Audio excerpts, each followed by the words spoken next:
తీసి గమనించుటకై కుమ్మనరికి కలుపు తీసి ఈ శక్తిని నాకు సగితి పంచవేసి కాపాడితి ఆహాకృతమే ప్రభు నడుపుదల ఆనందమే పరమానందమే కృతజ్ఞతతో హృదయం పొంగుచుండే స్తుతి చెల్లించి పాడేదం హల్లెలూయా కృతజ్ఞతతో హృదయం పొంగుచుండే స్తుతి చెల్లించి పాడేదం హల్లెలూయా నాదు దేవుడు నీవే ప్రభు నాదు రక్షక నా ప్రాణమా నాదు దేవుడు నీవే ప్రభు నాదు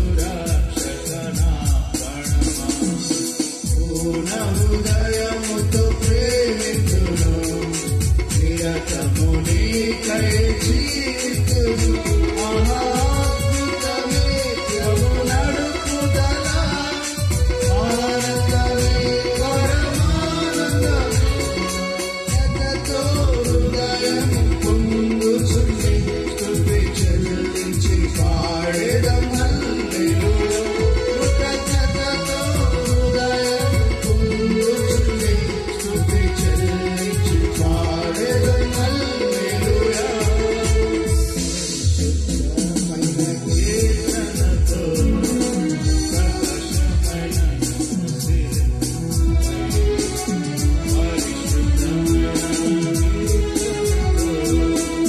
ప్రకాశమైన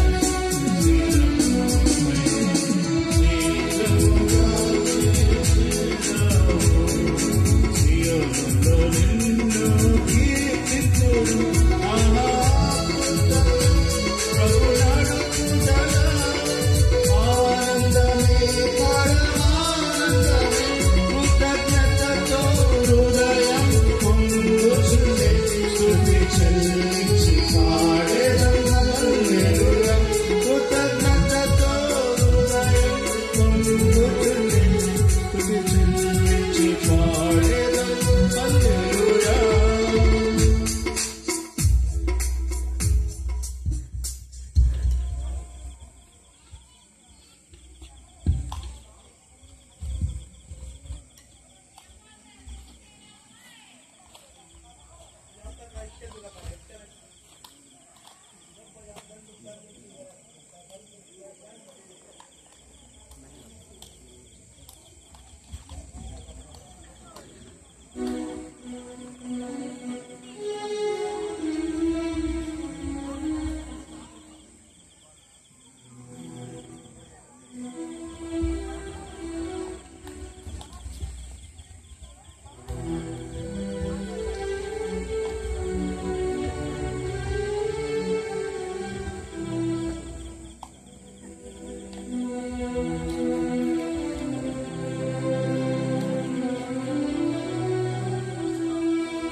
ఈ పాట ప్రతుల్లో నుంచి పాట సంఖ్య 7 పాట పాడుకుంటాం. పాట ప్రతుల్లో నుంచి పాట సంఖ్య 7.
సిలువపై ఓ ప్రభువా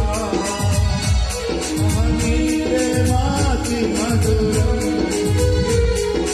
గజముగనే సిలువపై ఓ ప్రభువా వార్త చాటుటకు ప్రభువా పిలచితే సువార్త చాటుటకు ప్రభువా పిలచితే ప్రభుని రాకడకై కనిపెట్టిన సహనముతో ప్రభుని రాకడకై కనిపెట్టిన సహనముతో సువార్త చాటుచునే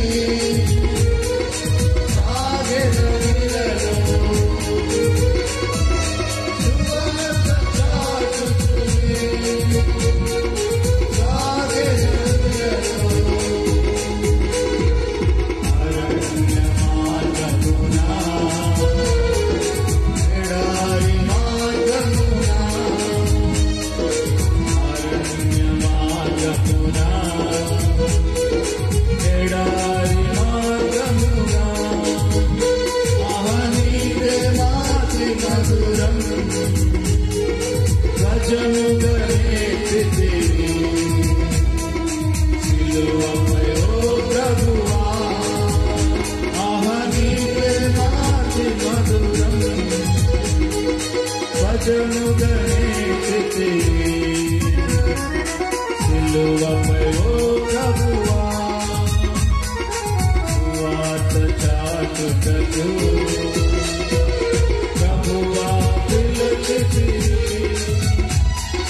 సువార్త చాటుటకు ప్రభువా పిలచితే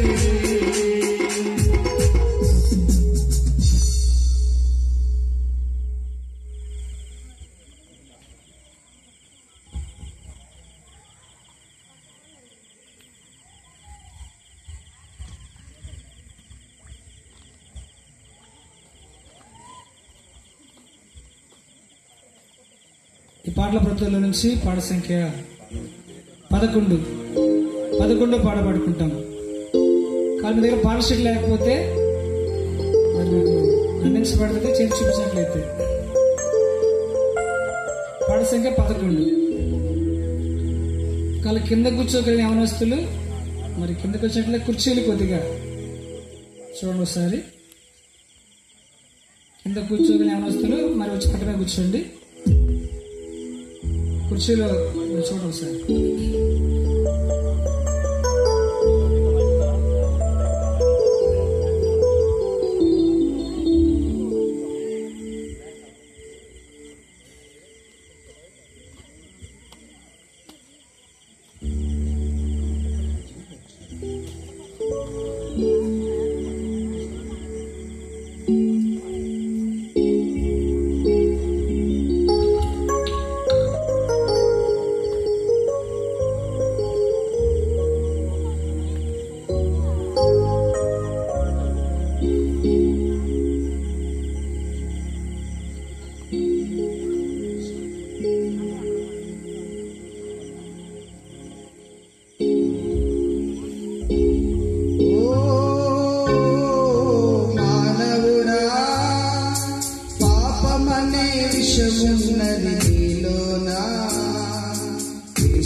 ఈ క్రియలను బట్టి నీకు ప్రతిఫలం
ఈ పాట నేర్చుకోవడానికి ప్రయత్నం చేయండి. ఇందులో కొన్ని చిన్న చిన్న స్పెల్లింగ్స్ కూడా తప్పు ఉన్నాయి, అవి సరి చేసుకుని పాడడానికి ప్రయత్నం చేయండి. తర్వాత ఈ పాట నేర్చుకోవడానికి కూడా ప్రయత్నం చేద్దాం. మళ్ళీ ఒకసారి పాడతాం.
ఈ పురుగుల దగ్గర ఇబ్బందిగా ఉన్న వారికి కుర్చీలు ఉన్నాయి, దయచేసి వెళ్ళి అక్కడ కూర్చోండి.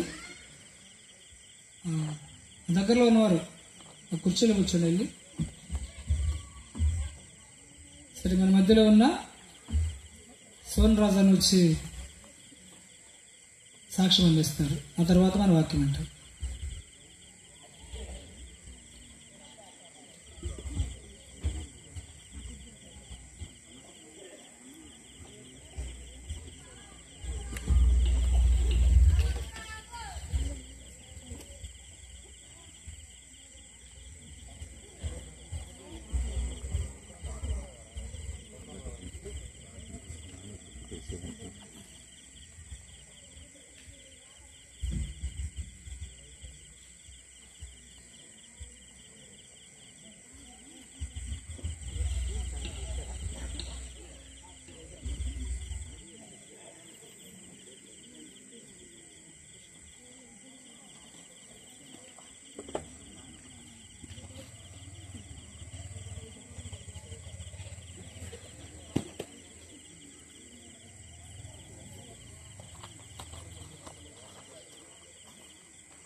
పాఠంలోకి ప్రవేశించక ముందు ఒక వాక్యాన్ని చదువుదాం.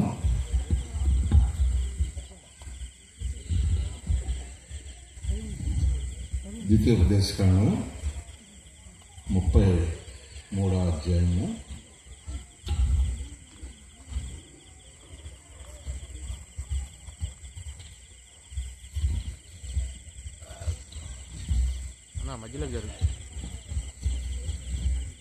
33వ అధ్యాయము 29వ వచనం చదువు.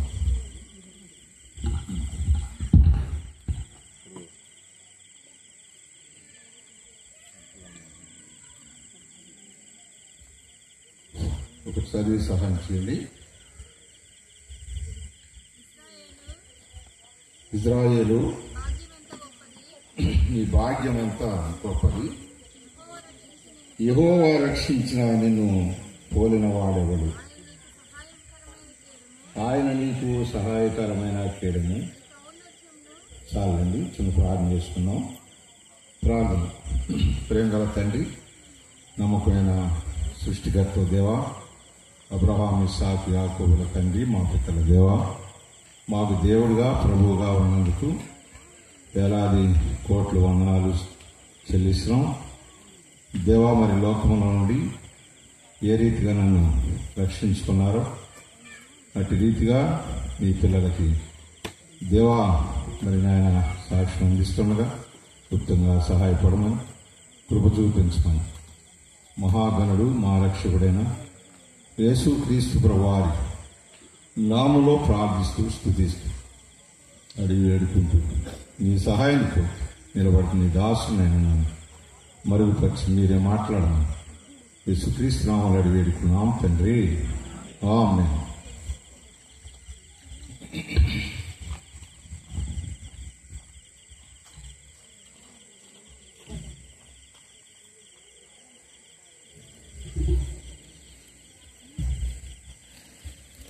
దేవనామానికే మహిమ కలుగును గాక.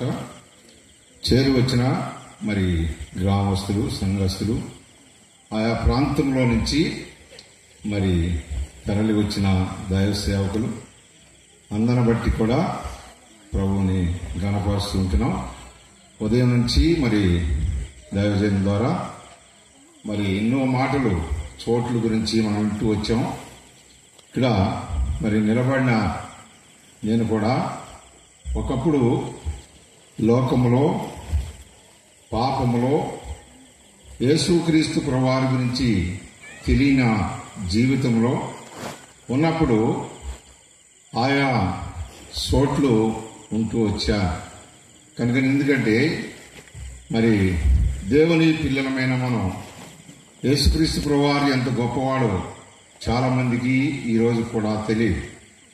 కనుకనే నేను కూడా మరి ఎన్నో స్థలాలకి, ఎన్నో చోట్లకి తిరిగి వచ్చాను.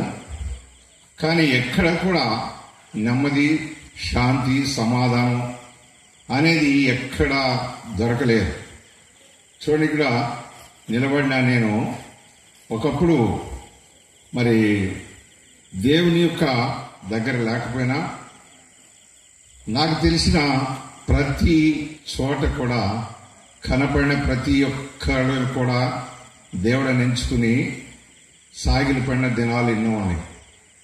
అలాగనే నా యొక్క చిన్నతనం నుంచి మెల్లమెల్లగా మోటార్ ఫీల్డ్కి అలవాటైపోయి మా ఇంట్లో మొదటిగా నాకంటే పెద్ద ఆయన మా అన్నయ్య లారీ డ్రైవర్గా ఉన్నాడు. ఒకరోజు ఆయన లారీ వేసుకుని వస్తే మా ఇంటికి అది చూసి, అంతకుముందు నేను ట్రాక్టర్ డ్రైవర్గా ఉన్నాను, అంతకుముందు మరి ఉన్న దానికంటే ఇంకా పెద్ద స్థానంలోకి వెళ్ళాలని మా అన్నయ్యతో పాటు లారీకి వెళ్ళి లారీ నేర్చుకున్నాను.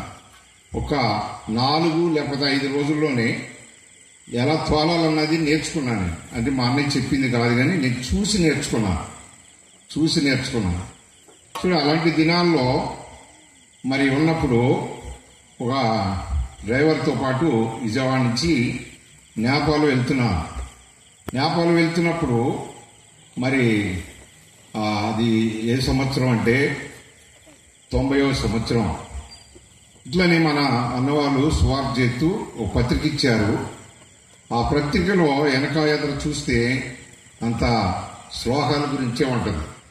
ఓం పంచగాయ నమః అనే మాట ఉంటుంది అన్నమాట.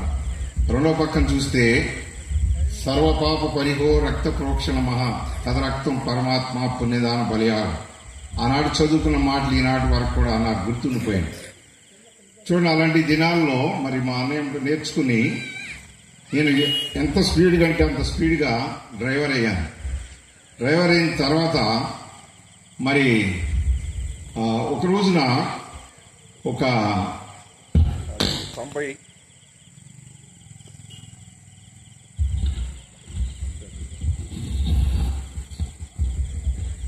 97వ సంవత్సరం అక్టోబరు 23వ తారీఖు ఉదయం మాది హనుమాన్ జంక్షన్ దగ్గర ఊరు, ఒక 10 కిలోమీటర్లు ఉంటుంది. మేము జంక్షన్లో ఉన్నాం. అప్పుడు ఆ జంక్షన్లో ఉన్నప్పుడు అక్కడ యేసురత్నం అని ఒక టైలర్ గారు, ఆయన పద్మశాలి నుంచి రక్షింపడ్డారు. నేను అక్కడ ఆగి నా కార్యక్రమం, పూజా కార్యక్రమం అంతా చేసుకుని బండి తీసుకుని బెంగళూరు వెళ్తూ ఉన్నప్పుడు ఆయన ఆఫ్ చేసి నన్ను అన్నాడు, దేవుని యొక్క వాక్యాన్ని నాకు ఆ రోజు ఉదయం ఒక అరగంట సేపు చెప్పాడు ఆయన. అరగంట సేపు చెప్తే అది చెప్పడం కూడా ఎలాంటి మాటలు చెప్పాడని నాకు కోపం వచ్చే మాటలు చెప్పాడు. మీరు తర్వాత చదువుకోండి. కీర్తన గ్రంథం 115 అధ్యాయము.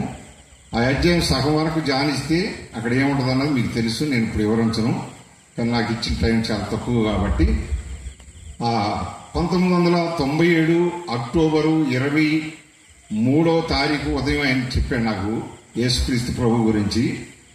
ఆయన ఏమన్నాడంటే, ఖచ్చితంగా ఈ డ్యూటీలో నువ్వు మారు మనసు పొందుతావు అని చెప్పాడు నాకు.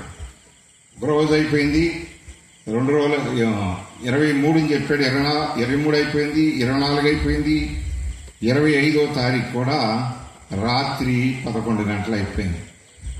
అప్పుడు నేను ఎక్కడున్నానంటే ఆ పగలు బెంగళూరులో అన్లోడ్ చేసి వెనక్కి వస్తూ కోలార్ అనే ఊరి నుంచి పక్క సైడ్కి ఒక 12 కిలోమీటర్లు వెళ్తే అక్కడ బంగారు పాలెం అనే ఊరు ఉంది. నేను ఈ మధ్యకాలంలో 1 సంవత్సరం కింద తెలుసుకున్నాను ఆ పేరు ఎందుకు వచ్చిందని. ఆ ఊరిలో బంగారపు గనులు ఉన్నాయంట. నా పేరు సువర్ణరాజు, నా పేరులో కూడా కలిసింది కదండి. చాలా మంది సంతోషిస్తున్నారు, నవ్వుతున్నారు కూడా. అయిపోయినాక నిన్నే సగం తీసుకుంటే పోద్ది, బంగారం అంత మాకుంటుంది అనుకుంటున్నారు. చూడండి, బంగారం అనే మాటలు చెప్తానండి. మీరు వాక్యంలో చదివారు కానీ పొద్దున అన్న చెప్తుంటే నాకు ఆశ్చర్యం వేసింది. ఎన్ని చోట్ల గురించి ఆయన చెప్తున్నారు అన్నది మనం వింటూ వచ్చాం. చూడండి, నేనున్నది ఆ చోటు. ఏ చోటు? ఇప్పుడు చెప్పాను కదా, ఊరు. ఇందాకే చెప్పారు, ప్రశ్న వేయొద్దు, క్వశ్చన్ అడగొద్దు అని. నేను అడగను. బంగారుపాలెం అనే ఊరిలో ఉన్నప్పుడు నాకు ఇదే ఆలోచన వస్తుంది. 23వ తారీఖు ఉదయం 10 గంటలకి ఆ సహోదరుడు చెప్పిన మాటలు గుర్తొస్తాను.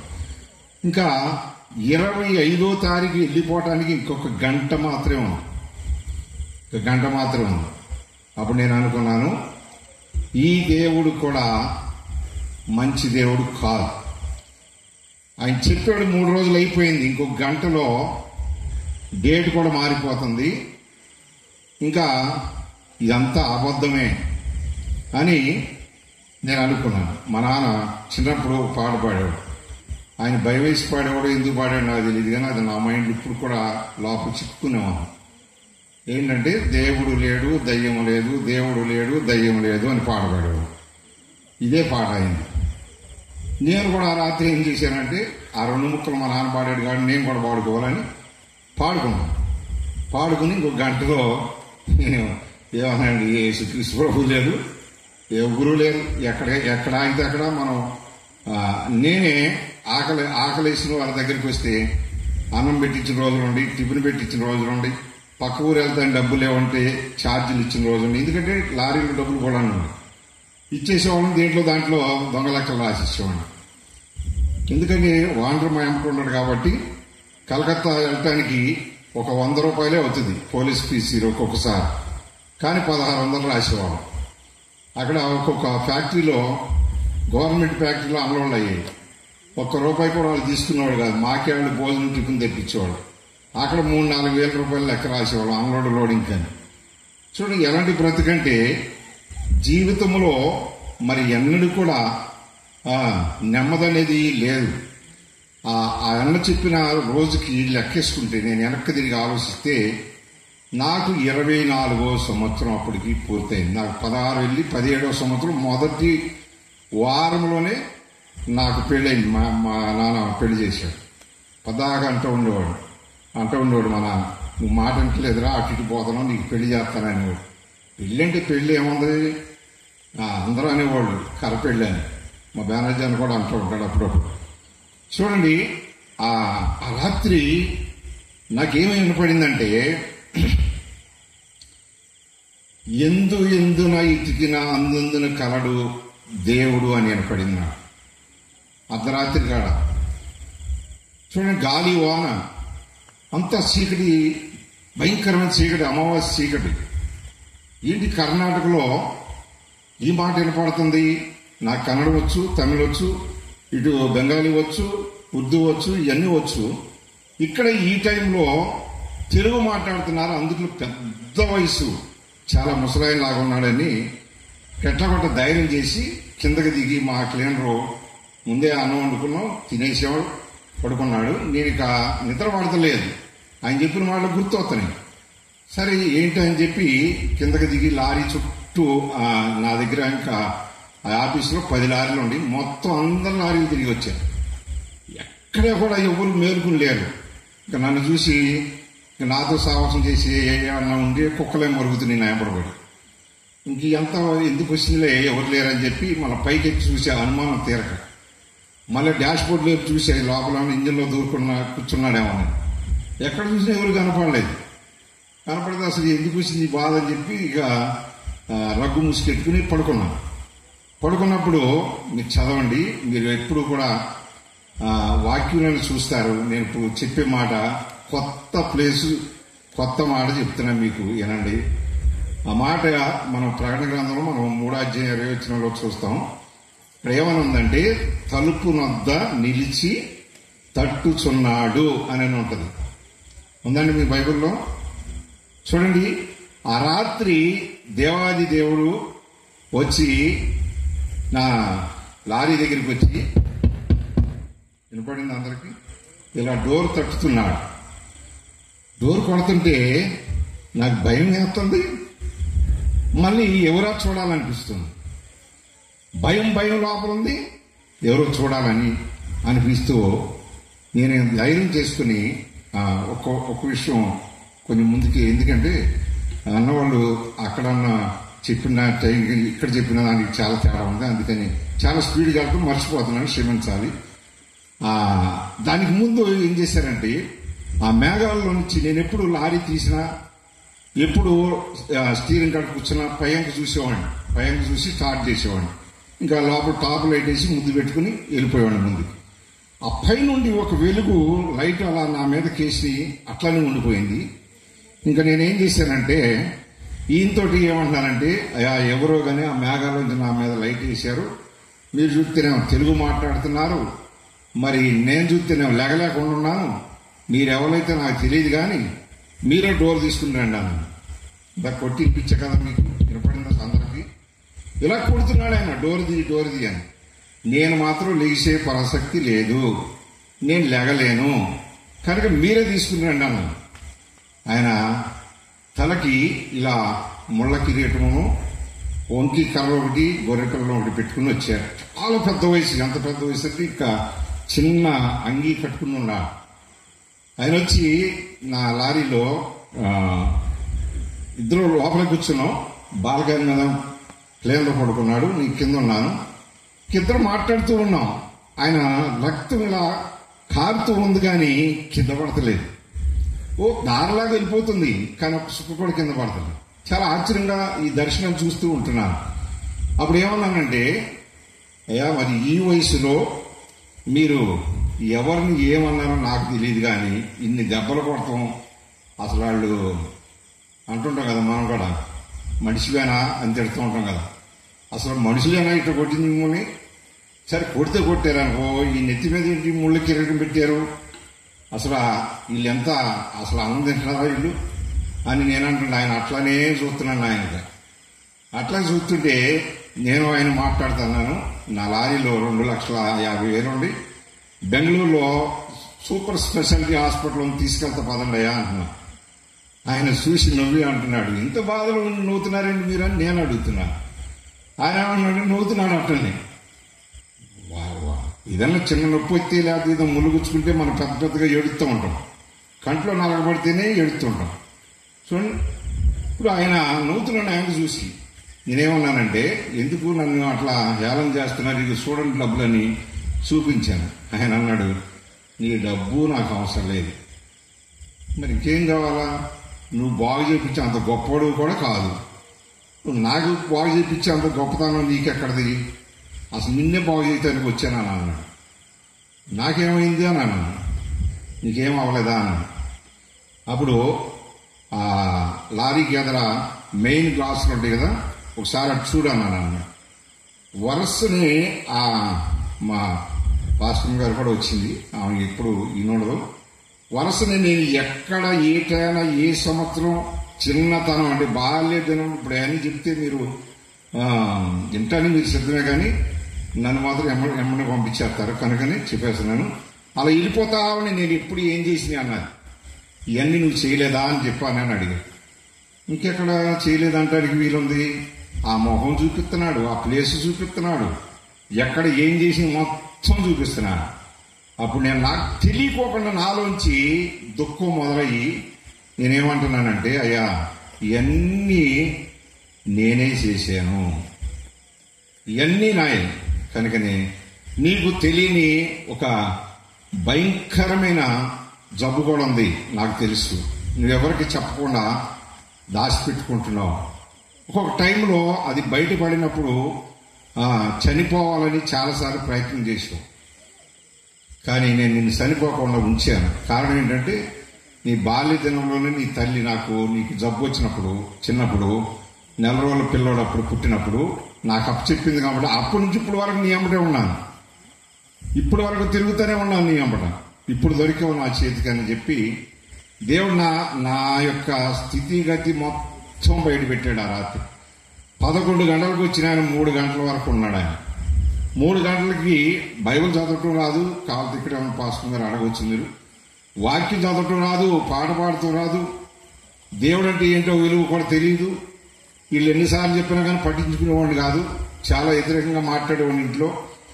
అయినప్పటికీ ఆ రాత్రి దేవుడు మాట్లాడుతుంటే తెలియని రీతిగా నా హృదయం అంతా కూడా చల్లబడిపోయి ఇంకా ఆయన చెప్పిందల్లా నేను ఒప్పుకుంటూ మొదలుపెట్టాను. ఒప్పుకుంటూ ఉండగా తెలియని ఆనందం నాలోకి వచ్చింది. వచ్చిన తర్వాత సంతోషంగా ఉన్నాను నేను, చాలా సంతోషం. అంటే ఆ బలహీనత ఏంటంటే, ఈ ఎడమ డొక్కలో భయంకరమైన నొప్పి వచ్చేది. అప్పుడు చూడ ఆ నొప్పి వచ్చినప్పుడు అలా కూడా లారీ తోలుతుండగా డోర్ తీసి దూకేయాలనిపించేది. మళ్ళా ఇంటికాడ మా పిల్లలు అందరూ గుర్తొచ్చేవాళ్ళు, వదిలే అనిపించేది. చూడండి, అలాంటి స్థితిలో నుండి ఎవరైనా అలాంటి జబ్బు నా నుంచి తొలగిస్తారా అని అనుకున్న దినాలు ఎన్నో ఉన్నాయి. ఆ రాత్రి దేవుడు నన్ను ఏమన్నారంటే, ఇక నువ్వు మరణ దినాల వరకు కూడా ఆ బలహీనతను నువ్వు చూడవు అన్నాడు దేవుడు నన్ను.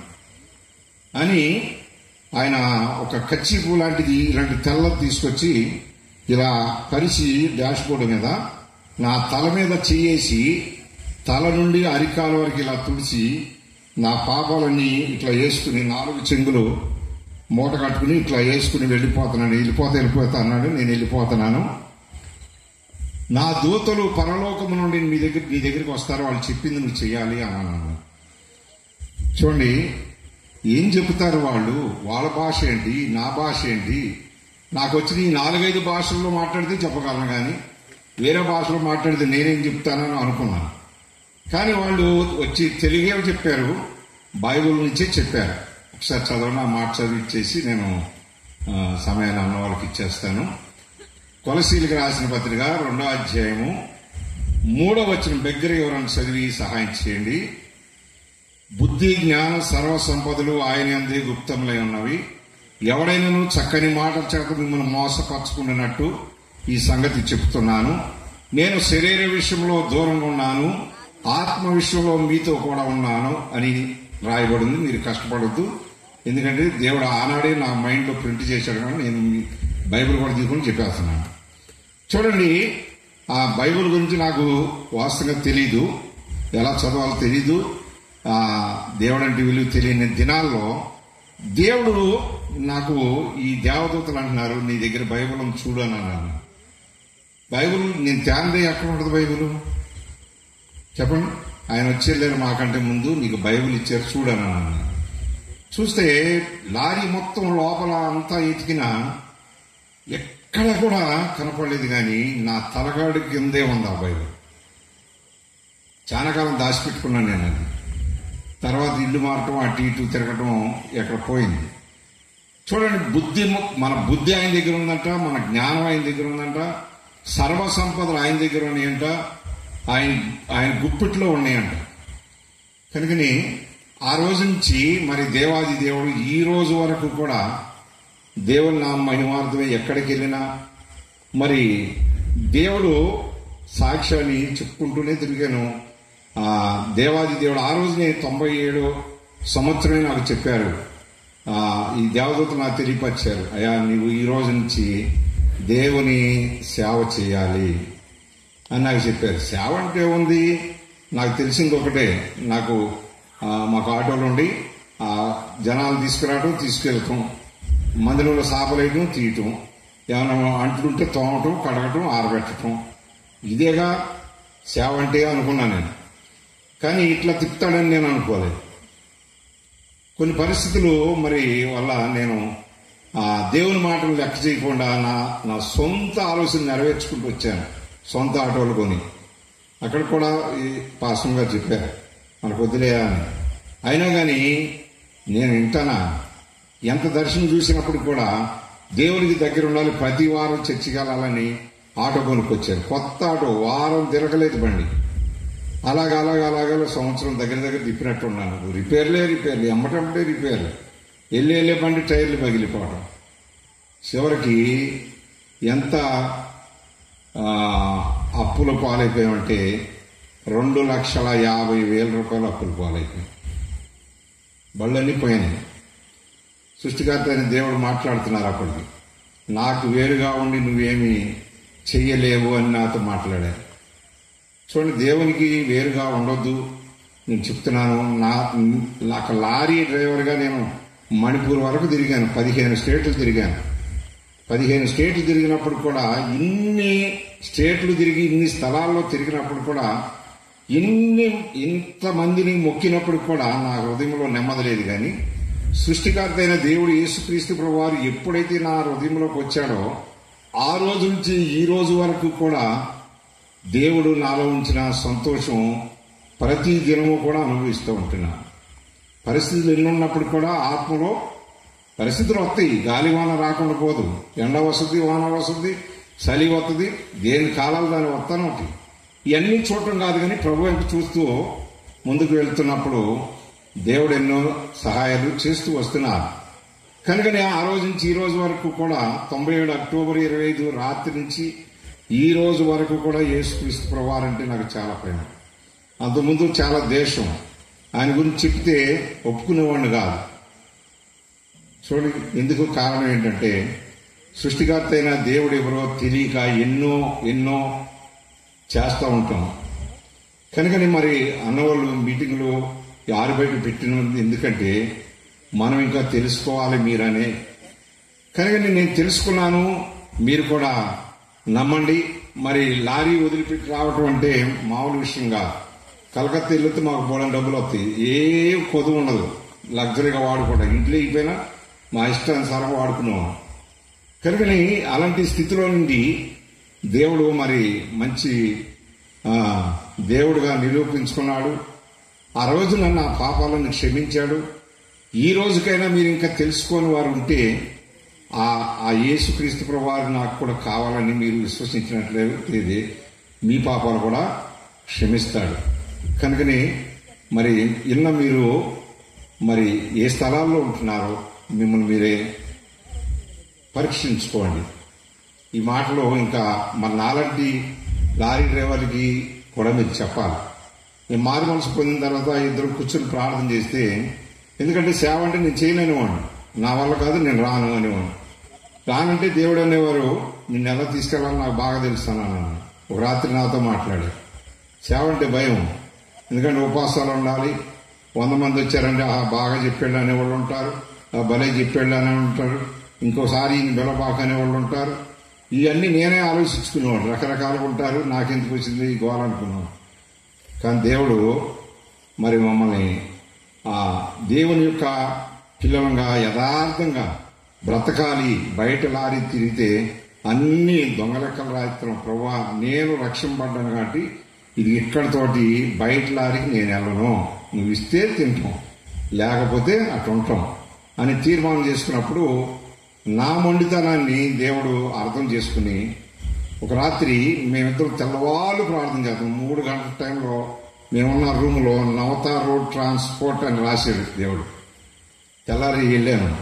మన అన్న నాకు వాక్యం చెప్పిన అన్న దగ్గరికి, ఇలా అన్న ఇట్లా జరిగిందనంటే, నువ్వు యథార్థంగా బతకాలి అనుకుంటున్నావు కాబట్టి నవత అనేది ఒక ట్రాన్స్పోర్టు 2100 ఇస్తారు, అంతకంటే ఎక్కువ ఏమో 1000 రూపాయలు ఇచ్చినా సార్లు అన్నా పర్లేదు, దేవుడే దాన్ని ఆశీర్వదిస్తాడు, దీవిస్తాడులే, రక్షించాడు కదా అని నా విశ్వాసంతో దాంట్లో జాయిన్ అయ్యాను. చూడండి, దాంట్లో జాయిన్ అయినాక ఆ సంవత్సరం దేవుడు నన్ను పై స్థానంలోకి తీసుకొచ్చాడు. చివరికి ఆయన నన్ను ఏ స్థితిలోకి తీసుకెళ్లాడంటే, ఆ కంపెనీలో మెయిన్ డ్రైవింగ్ ఇన్స్పెక్టర్ నేనే. నందిగామలో డ్రైవింగ్ స్కూల్ కట్టారు. ఆ వాండర్ గారు అన్నాడు, మెయిన్ ఇన్స్పెక్టర్ నువ్వేనయా, నువ్వే నేర్పాలి యవనస్తులకు. 400 మంది 500 మంది ఉన్నారు, వాళ్ళకి డ్రైవింగ్ నువ్వే నేర్పాలి, నువ్వే మెయిన్ ఇన్స్పెక్టర్ అని చెప్పారు. చూడండి ఏ స్థితిలో నుండి ఏ స్థితికి తీసుకెళ్లాడు దేవుడు. కనుకని అక్కడక్కడ 6 సంవత్సరాలు చేసినప్పుడు దేవుడు మాట్లాడారు. మళ్ళా 2003వ సంవత్సరం డిసెంబర్ నెల 23వ తారీఖు నాగతిప్ప అనే ఊర్లో సలపల దగ్గర తిరుపతి జయరాజు అన్న వాక్యం చెబుతున్నాడు. అక్కడ నేను పూర్తిగా సేవకు సమర్పించుకున్నాను. 2005లో నేను ఇక సేవకు వస్తాను ప్రభా అన్నాను. అన్నాక నా సమస్యలన్నీ కూడా దేవుడు తొలగించారు. అలాగే మీరు కూడా నమ్మితే మీ సమస్యలు కూడా ఆయన తొలగిస్తాడు. దేవుడు ఈ సాక్ష్యాన్ని దీవించి ఆశీర్వదించిన కాక సమయం ఇచ్చిన మరి అన్న వాళ్ళకు కూడా దేవుని నామం బట్టి వందనాలు తెలియపరుస్తుంది.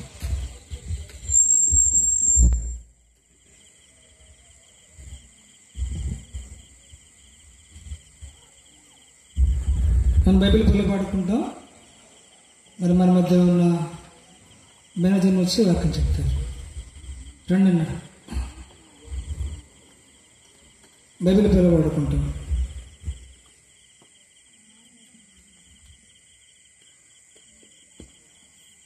మీ దగ్గర ఇవ్వని పాట షీట్లో పాట సంఖ్య 16.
వాక్యమే నాకు మేలు ధనము ధాన్యముల కంటే పైకేసి పడుకుంటాం ఈ వాక్యమే నాకు చాలు ఈ బంగారముల కంటే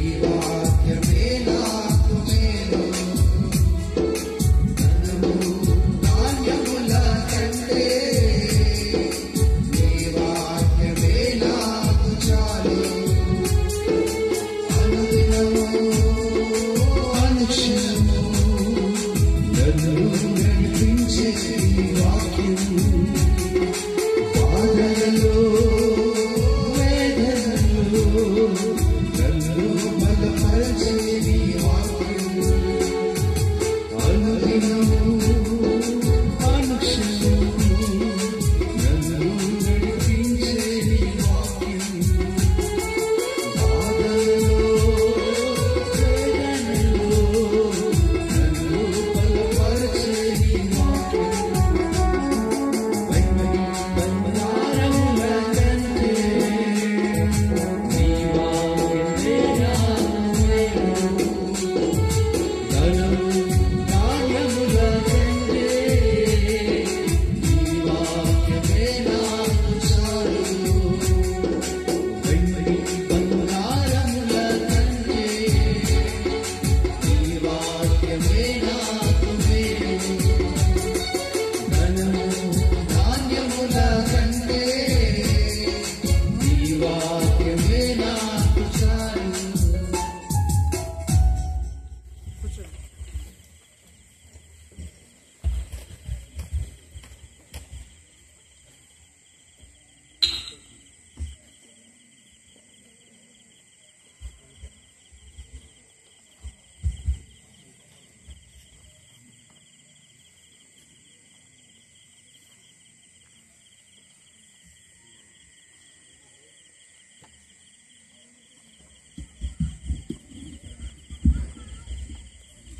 ఈ బైబిల్